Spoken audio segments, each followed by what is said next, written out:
To the spiritual practitioner, who looks after you? Do you sense that maybe you could do more with your service? Would you like to be able to help more people than what you currently are able to? Or perhaps you'd like to expand your skills and your abilities and develop them further. It doesn't really matter whether you're been in the healing business for short term or for decades, or whether you're self-taught or you're taught professionally. So for the last 40 years, I've been out there teaching other people to be able to do what I do. And right now, with where the planet's at, there's going to be a lot of people out there looking for spiritual guidance. So the more we can develop ourselves, understand ourselves better spiritually, and what's getting in the way of us being who we really are. Now, I knew how to do all these things, but I didn't know what was behind it. Our job is to help you hone your skills so you can be better at what it is that you do the best.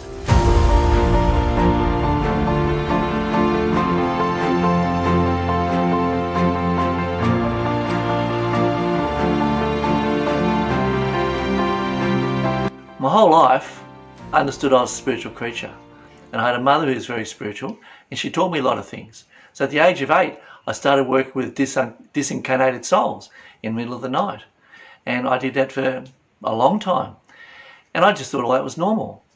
Now, I knew how to do all these things, but I didn't know what was behind it. Then I came across my mentor, who then was able to teach me all sorts of things about spirituality. A lot of it I already knew, but he helped give me the understanding behind what I was actually doing. Now that made it a lot easier for me to teach other people. So for the last 40 years, I've been out there teaching other people to be able to do what I do. Whereas up until that point, I wasn't able to teach anybody else. I knew how to do it, but I didn't have the understanding to be able to pass on to other people so they could actually replicate it. It was pretty much a hit or miss situation. So let me share a little bit about some of the things that I've learned. So I was in a retreat with my mentor in Puerto Rico, and that's where he came from. And he took us up for this excursion up into the mountains. And he's explaining that there was a group of us, and he's explaining to us that his relatives were right into full body trance. And they would do all this work up in the mountains, and they've been doing it for generations. And he watched them for a long time as he was growing up. And he said, I'm going to have some questions afterwards that I want to ask you about your experience. Now on the way home, one of the first things he asked us, he said, how old do you think they were, my cousins and my nephews and things? And we said, oh, they're in their 70s. And he said, no, actually they're in their 40s. And he said, most of them died before they reached 50. And we asked, why is that? And he said, well, because they haven't learned how to keep themselves separate from what they're channeling. So in full body trance, they take it on completely, and they're not able to differentiate it. So you end up keeping some of the residue of what they're channeling. So I went out there to learn a way where I could teach other people how to do spiritual work and to keep themselves safe. Even if it's as simple as laying on their hands, doing trance mediumship, whatever it is that you're particularly doing. So for me, that was quite a profound experience to see what could happen. And that doing spiritual work means that you're not necessarily safe. We have to take that on board ourselves and not just leave it up to fate. So I actually really like that part of this business where people can go out there and do the work and really get the fulfillment and go on and live a long and productive life and be able to help many people. And right now, with where the planet's at, there's going to be a lot of people out there looking for spiritual guidance. They're going to be looking for answers as to why all this has been going on. Why has this happened to them? Why has it happened in general? And they're going to want answers. Now, it's not our job to provide the answers, but it's our job to be secure enough within ourselves that we can be there for these people and help them find their answers. Because right now, they don't know how to find their answers. A lot of them are walking around quite lost. They're taking everything at face value. Now, when you take things at face value, it's actually really quite daunting. When you start to understand what's going on in the background with what's happening out there, but also what's going on energetically and spiritually, then all the fear disappears. Fear is because there's a lack of understanding. So when we have that understanding of what's actually happening, the fear disappears and we can act and be proactive in a way that's really of service to ourselves and to the people around us. And that's where our fulfillment is. If we're just working for other people, there's not as much fulfillment in it as when we are doing it for ourselves and for other people. So one of the big keys here is to have an understanding behind what's actually going on. Let me use another example. I was running these sessions and running this program for a group of people, and there was one practitioner in the group. And we'd done a lot of preparation work and gone on for a couple of weeks. And we did this technique where we're channeling energy into this person sitting in a chair. And after 15 seconds, we stopped channeling energy and we asked the person in the chair, how does that feel? Like, what happened? Like, what did you want to have happen and what ended up happening? And when they told us, we're all very surprised at the degree and extent that the person got what they're asking for. Now, the person who's a practitioner, they were dumbfounded. They said, I channel energy into my clients. It takes an hour to get any kind of result like that. And we did that in 15 seconds. I can't get my head around it. How's that the case? So we had a short discussion around it. We don't discuss a lot of things like that, but what we basically decided and concluded was that the more we understand ourselves, the more able we are to channel in such a way energy for other people, channel in such a way that it comes through very clear and it becomes very effective because we are not getting in the way of what's flowing through. So the more we can develop ourselves, understand ourselves better spiritually, and what's getting in the way of us being who we really are. So to become who we really are, we need to make sure we've cleared all that programming that gets in the way. So in working with things like trance healing or trance mediumship, whatever you want to call it, we're actually channeling an entity or a soul that's passed on, and we're allowing them to speak through our voice box and be able to help that person. And so we help people to get that really clear how to be detached. So we take them through quite in-depth training, and you can go straight into that training if you're an experienced practitioner. We can short-circuit the system. So we have a whole structure in place here that where a new person who's really learning about the spirituality can come in that end, and they can work the way along. And if you've got a lot of experience, you can fast-track those earlier parts and get to the part that you're looking for or what's going to benefit you in your situation. So we just work with our spiritual helpers to have all that happen for you. So it's working for you. And that's how it works for everybody. So as practitioners, it doesn't even matter if you're working in the same modality. You can go through with other practitioners and you can get so much richer information and feedback from what the others are sharing in the group and in the program that benefits you enormously in your own service. So you may have your skill set after, say, multiple decades, really highly tuned. And you might be thinking to yourself, well, there's nowhere else I can go. There's no whatever else I can learn. You know, perhaps that's because you learned everything your mentor was able to teach you. Well, maybe there's more out there, but you're not aware of how to get it. So what we do is we help everybody plug into their spiritual helpers, into the big picture of what's actually going on. So the more understanding you get of what's actually going on with your particular modality, the more understanding you have, the more you're able to connect better with spirit and become a better practitioner and be able to tune into more what's going on for the other person. So let's use an example here. I remember early on, my early days of learning how to make all this work and do get the understanding. We're out there and we're running these fairs, and I was doing readings along with a lot of other people, my colleagues. And some of the readings were really flowing really easily. Like, it just came out of my mouth and a person totally got what I was saying. It made sense to them. And other times it was just really hard. Like I just couldn't get anything. It just wasn't happening. So I used to think, oh, it's the other person, you know, they're not open or they're not whatever. But I then discovered when we went back and regrouped it all, what was actually going on. I was letting things get in the way. I allowed my own ego to get in the way and think that I was doing the readings, instead of realizing that I'm not doing the readings at all.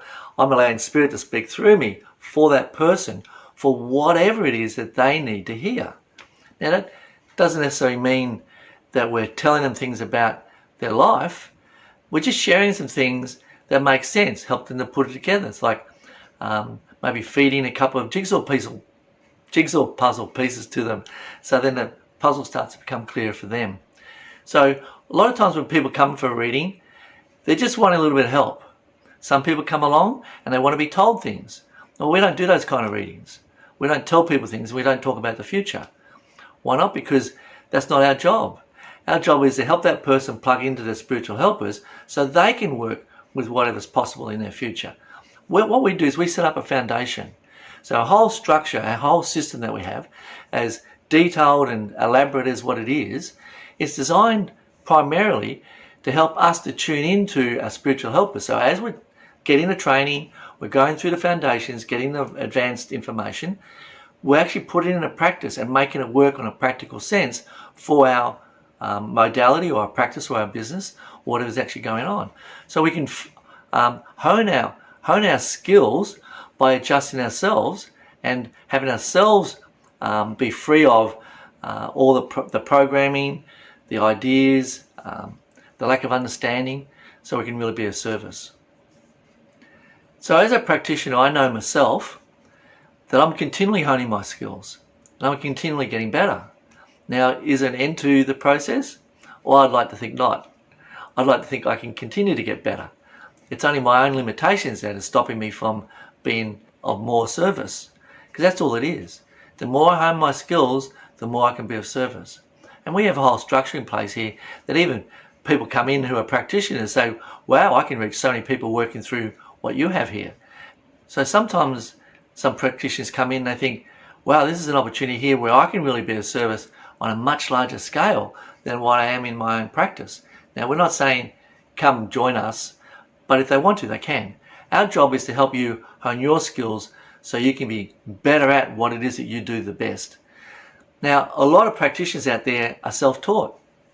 A lot of them are. They learnt their skills. They didn't have anyone teach them. I was lucky. I had a mother who understood this stuff. So I was never afraid of it. I was never concerned about it. I didn't know how good I could get because we didn't talk like that, my mother and I. We didn't talk about honing our skills or getting better. She just taught me what she taught me, and then I did what she taught me. And that's how I developed. But most people are self-taught. They don't even have that. They're just trying to figure it all out. And to figure it all out, they become good at it, but they're really not reaching their own potential. They're not out there going, well, you know what, I can reach this level here and really help a whole lot more people, both with quality but also quantity, because they need to build a reputation. So if you've been taught professionally, we just have to be mindful of that there aren't limitations there about how much better you can get. Like we can think like I did. I was taught this, and that's all there is to it. I didn't think about finding anything else out there. It wasn't until I came across my mentor. I wasn't even looking for my mentor. It was actually my sister that found him. So she found him, introduced me, and I knew straight away this is what I come here to do. And all the other stuff that I was doing at the time just became background noise at that point, the job that I was doing. And so I took on and got trained up and under my mentor. And then I went out and started doing this full time. And I've been doing that since, well, the 1987. So, can I get better? Yes, I can get better. Will I get better? Yes, I will get better, because I'm continually working on myself. It's actually an enjoyable process. It's not hard work. None of this stuff is hard work. You reach a certain point in spiritual work where it's just the joy. It's just the fun of participating and getting involved in my own life. At a certain point, it was hard work because I was into suffering. You know, the particular religion I grew up with was all about suffering. And if you didn't suffer enough or you didn't suffer at all, then there was an issue we had to have a look at here, because, you know, that wasn't good. So it took me a little while to get over the whole suffering vibration and be able to let go of that and go, you know what, that whole no pain, no gain thing, you know, that's for some people, but it's not for me. It used to be. I used to do a lot of athletic sports, and I believed in no pain, no gain, learned to push myself. I don't do that anymore. I don't have to. I find I can get where I want to go without the arduous training or the trauma or the having to face things that I didn't want to face. It was me accepting whatever's going on or whatever I'm discovering about myself. It's me accepting that is what took the suffering away. It's only when I'm resisting it, when I'm fighting it. No, that's not me. No, you got it all wrong. And then it becomes hard. But when I go, oh, okay, that's a really interesting viewpoint. Let me think about that. Let me go over it. I go and I talk to my guidance. I ask them questions. I say, is there truth in this? And I might go, yes. Oh, okay, you better help me find the truth in it. Is it this bit, or is it this bit, or is it this bit? They might go, actually, John, it's all of it. Oh, okay, it's all of it. Okay, well, I'll just unpack it a little bit at a time. I don't have to do it all at once. So unpack a little bit at a time, and I look at it all, and I go, okay, I can see that now. I can see how I do that. I can see that's who I was at that time, and I'm committing now not to be like that anymore. Because I just want to be the best that I can at any particular point in time. I'm not wanting to be at that place in the future now. No, that's just ridiculous. No, I want to be the best I can right now. And then tomorrow I'll be the best I can then. Then I'll be the best I can then, and so on. And that's all we're doing as practitioners and healers, is working on ourselves, getting ourselves to a place where we can be of service to other people. And that inspires other people too, because they look at our life and they go, wow, they're living a pretty good life. They must know what they're talking about. I'll go along to them and get some advice or some ideas or just get some feedback. So we have a whole lot of different ways to be able to support people with all of those things. And it's a matter of finding what kind of works for you. You can work with your own guidance and say, this is what I want to do. I want to do this package over here, or that particular program, or learn about these one-on-one sessions, or whatever it is. It's something that we work out together. There's not a fixed program that everybody has to do and it will come out. It's not a cookie cutter thing like that. It is very much structured. It's very aligned, but we get to work on what it is that you need right now. And we work that out together. Mainly you, but with some advice and suggestions of what's possible in different directions you can go. So anyway, thanks for listening. I've enjoyed this. It's a little bit shorter today, the podcast, because I was directing it specifically at practitioners and healers. So if any of that resonated with you and you feel like you would like to hone your skills or learn a little bit more, or maybe find out if there's a foundational aspect or element that you're missing, and that's okay if you are. It's not bad or wrong or anything like that. It just means it's missing. It's no big deal. Well, we just help to fill up that hole. So if you are interested in having a look at it and pursuing it, the first thing to do is really to download the ebook. Now, when I first came across the work that I do here, I looked at it all, and I remember saying to the person who talked to me about it and showed me, not my sister, but the one who introduced her, I remember saying, there's nothing new here. I know all this stuff. And they said, yes, but how well do you implement it? Do you understand what's going on behind it? And I had to say no. How well do I implement it? Well, I didn't know. I had nothing to compare it against.